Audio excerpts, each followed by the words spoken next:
हरियाणा के रोहतक में नवीन जयहिंद ने पत्रकार वार्ता की। वही नवीन जयहिंद जो पहले आम आदमी पार्टी के नेता होते थे, लेकिन आजकल सामाजिक संगठन जयहिंद सेना चलाते हैं।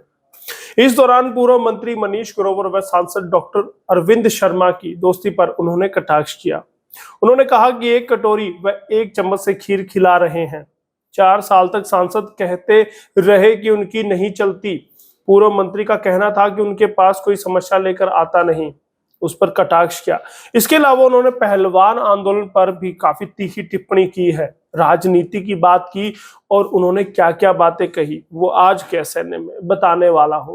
नमस्कार, स्वागत है आपका एसएनए में। भारत आज का वो शो जो खबरों का विश्लेषण करता है। और खबरें कौन सी?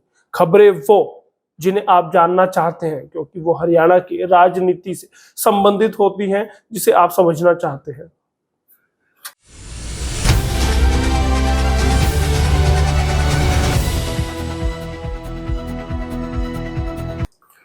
सांसद ने कार्यक्रम के दौरान मनीष ग्रोवर को महामूर्ख तक कह दिया था। नवीन जयहिंद ने कहा कि महामूर्ख आदमी अब कैसे महाज्ञानी हो गया, ऐसा क्या ज्ञान ले लिया? दोनों ने मिलकर लोगों को बेवकूफ बनाया है। इसका जिम्मेदार कौन है? 4 सालों तक दोनों ने लोगों के काम को धक्के खिलाए। सांसद से सवाल करते हुए कहा कि क्या अब रोहतक लोकसभा के लोगों की जो समस्याएं आएंगी उनका समाधान वो करवाएंगे। साथ ही पूर्व मंत्री मनीष ग्रोवर से भी सवाल किया कि अब लोगों की समस्याओं का समाधान हो जाएगा क्या? यानी कि कहीं ना कहीं आपको याद ही होगा कि नवीन जयहिंद हर सामाजिक मुद्दे को उठाते हैं। पहले आपने देखा था कि उन्होंने पेंशन का मुद्दा उठाया था। एक बुजुर्ग थे जिनकी पेंशन कट गई थी और उसे वो दोबारा से शुरू कराने के लिए काफी मशक्कत करते हैं। कुछ दिनों पहले उन्होंने बेरोजगारों की बारात भी निकाली थी, जिसे सीधे सीधे मुख्यमंत्री मनोहर लाल से उन्होंने टकराने के लिए किया था। आपने देखा होगा, जग जाहिर भी है कि मुख्यमंत्री से, हरियाणा सरकार से वो लगातार टकराते रहते हैं। आज भी उन्होंने 300 करोड़ के घोटाले की आवाज उठाई। उन्होंने कहा कि अब तक दोनों की सेटिंग हो गई होगी, अब दुखी व पीड़ित लोगों को क्या भेज सकते हैं। नवीन जयहिंद ने कहा कि महामूर्ख से महाज्ञानी कैसे बना जाता है, इसकी कोचिंग लेनी चाहिए। 300 करोड़ के घोटाले की आवाज उठाने वाली आवाज अब दब गई है। जो लोग उनके पास समस्याएं लेकर आएंगे उनको सांसद व पूर्व मंत्री के पास भेजा जाएगा। वे लोगों से मिलने का समय व स्थान बता दे। यानी कि उन्होंने सांसद, रोहतक के सांसद से और पूर्व मंत्री से उन्होंने 2 टूक कहा। इसके अलावा ऐसा नहीं कि जब नवीन जयहिंद बोलते हैं तो वो किसी एक पर बोलकर हट जाते हैं। कल भी ऐसा ही हुआ। उन्होंने पहले सांसद को लपेटा, उसके बाद उन्होंने पहलवान खिलाड़ियों को भी नसीहत दी। नवीन जयहिंद ने कहा कि जब पहलवानों ने पहली बार प्रदर्शन किया था उस समय भी साथ दिया था, उनका हर तरीके से समर्थन किया था। उन्होंने पहलवानों को नसीहत दी थी कि वह राजनीति को इससे दूर रखे। उन्होंने खिलाड़ियों को संभल कर बोलने के लिए कहा था, क्योंकि जो बोल रहे हैं उसका समाज पर सीधा असर पड़ेगा, जिसके चलते आज कई बेटियां ऐसी हैं जो इस मामले के बाद माता पिता ने उनको घर पर बैठा लिया। यानी कि नवीन जयहिंद ने कहा कि मैंने पहले ही आगाह किया था कि जो भी बोलेंगे समाज पर असर पड़ेगा, इसलिए संभल कर बोलना। अब बेटियों पर पाबंदियां लग गई है, क्योंकि बेटियां अब सुरक्षित महसूस माँ बाप नहीं करते। फेडरेशन के लिए है पूरा विवाद, नवीन जयहिंद ने यह भी कहा। नवीन जयहिंद ने पहलवानों के विवाद पर खुलकर खुलासा करते हुए कहा कि यह विवाद भाजपा का अंदरूनी है। कुछ दिन पहले हरियाणा के पूर्व खेल मंत्री संदीप सिंह ने फेडरेशन बनाई थी, वहीं दूसरी फेडरेशन बृजभूषण शरण की थी। संदीप सिंह के फेडरेशन द्वारा भेजे गए पहलवानों को गुजरात में बाहर कर दिया गया था। खिलाड़ी खेल नहीं पाए। इस फेडरेशन में बबीता फोगाट व तीरथ राणा पदाधिकारी थे। उन्होंने कहा कि यह मामला भाजपा वर्सेज भाजपा का ही है।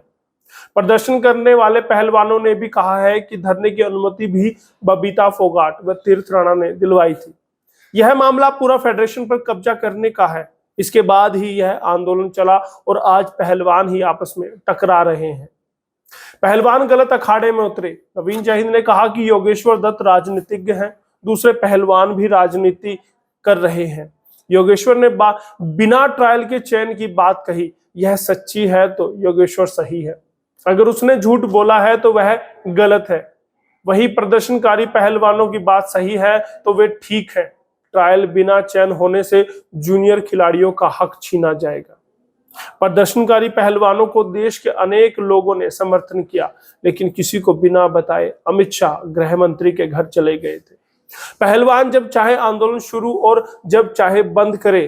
पहलवान गलत अखाड़े में उतरे हुए हैं।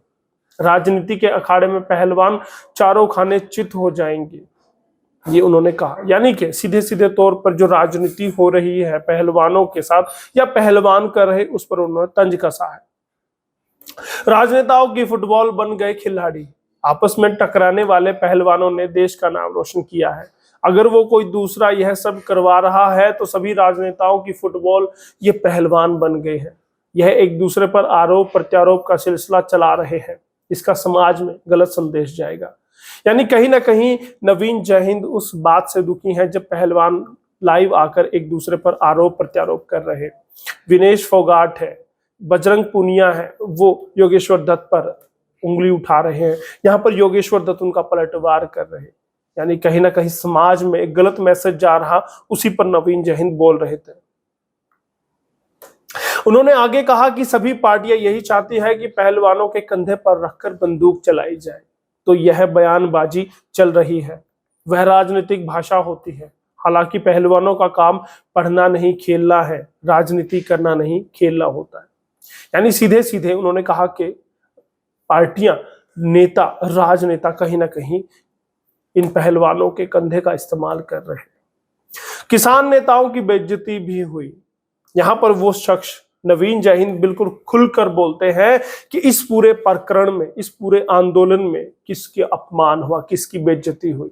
किसान नेताओं की, उन खाप नेताओं की जिन्होंने पहलवानों को बिना शर्त समर्थन दिया था।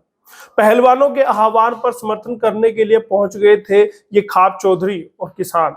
जब गृह मंत्री अमित शाह के पास गए तो किसी को भी नहीं बताया, जिससे सभी खाप व किसान नेताओं की बेइज्जती हुई है। अमित शाह से मिलने के बाद पूरा मामला ही बदल गया। यानी कि कहीं ना कहीं नवीन जयहिंद पहलवानों से भी खफा है। उन्होंने समाज का समर्थन लिया, सहयोग लिया, लेकिन समाज को उन्होंने कहीं ना कहीं गलत साबित कर दिया।